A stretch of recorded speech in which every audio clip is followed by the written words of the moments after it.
so different. Like To the boys. guys are just like silent and they have their headphones on. They kind of keep to themselves. Whereas like girls just like up and about dancing. Yeah, dancing. And almost like using more energy than you are, more energy before you actually go out and play. What do you reckon's the biggest difference? That's That? the biggest one. Yeah. That really hit me for six. That one. Yeah, I was like, what is going on? Like we have people like 3 Yui booms going like dance. and there's like full dance moves. Go. I'm like, wow, did I just roll up to Metros? Oh, 100% Metros at East Ferro pre-game. Yeah. Perfect. Like without the alcohol.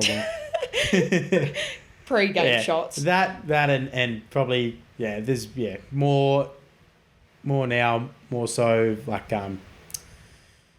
you look after the girls a bit more in terms of what's the word you want to look for? A bit more, a bit more. You have to make sure you're looking after them in terms of encouragement, making sure you're just getting around them to support. Yeah. A bit more guys, you can kind of let the coaches worry about that a bit more.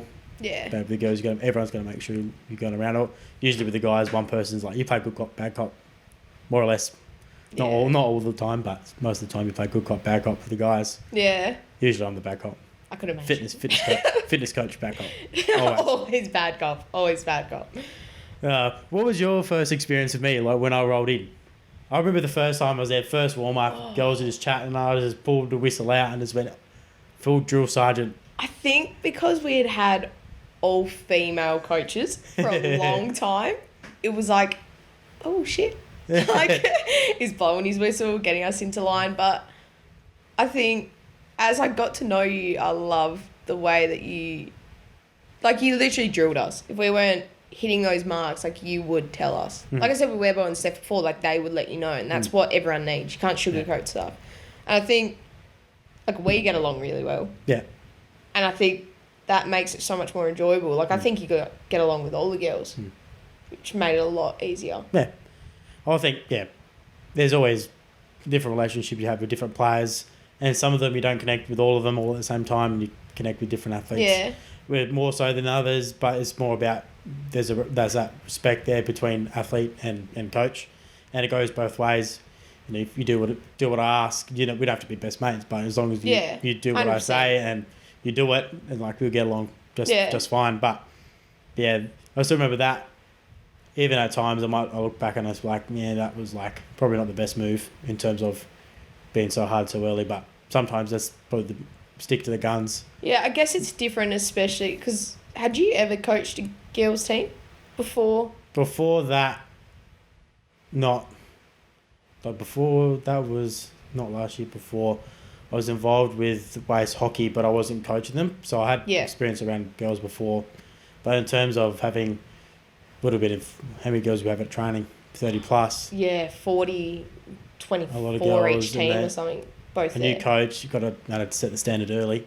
Yeah. So that was kind of if I worked with the girls beforehand, it was like a smaller group who had a bit more experience, that being like in a high performance program, so they had a bit more of understanding, like that level of hierarchy in terms of the chain of command, like where each coach and each athlete sits. So a bit more like that. So when I rolled in there, and I was like, I've got to do it early. If I don't, set standard, set it early, and then kind of pull back from there. Because then, if someone goes, oh, he's a dickhead, but then once they get to know me a bit better, like one-on-one, if they're in rehab or something like that, that's the kind of where you can make a bit more of a connection because you have a bit more time. I guess that was sort of like us. Like you were sort of just like, oh, Matt or S&C, until we started to do gym early mornings. I was like, oh, he's actually a great guy. I actually really like him. Yeah. And it's always, you've got to put yourself out there as well. Yeah. You've got to make sure that, if you want to change the relationship or something like that, you've got to make yourself a little bit more susceptible, put yourself out there, vulnerable. Yeah. All those words. Do you miss us? Take that as a no. Yeah. I'll think about it. No. I miss you because it is that same, the thing I was saying before. It's like bit innocent, like probably there's another thing, the difference between the guys and the girls is that it's, you got, not that it's more innocent, but it's like you don't have the big repercussions of like big time pressure, like in terms of whoever made, like the men's side who've probably been unsuccessful for a very long period of time, and then now there's always this new changing in staff and then changing of players, new playing group, that there's an expectation now that we need to hit the mark. And then, like, if that doesn't happen for whatever reason, there's, repercussions for that.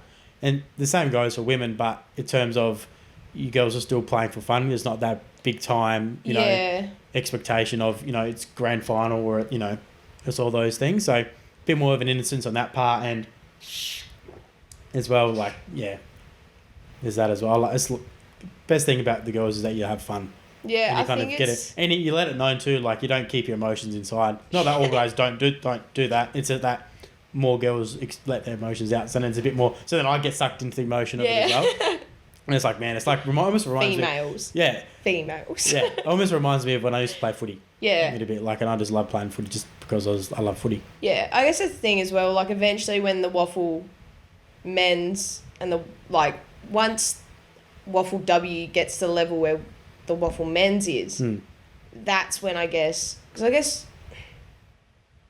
how do I word this? I guess with the waffle, it's more on the news, in the newspaper, full time. Like, this club is doing shitty this season, blah, blah, blah, blah, blah. They're going to get the wooden spoon. Whereas waffle W, it's not at that level yet. Like, like you say, it is, from an outlooker's point of view, I guess it is in a way for fun, because it hasn't really, I mean, it's the third year of, no, This is the third season, yeah. Third season of Waffle W finally being in that. As a Waffle W, yeah. Yeah, Prior so to that, hope, it was the amateurs. Yeah, it was just pretty much the waffle. So I hope it does get to that stage where we do start picking up more media side of things, where they actually start getting around. But I think that will still be a couple of years away.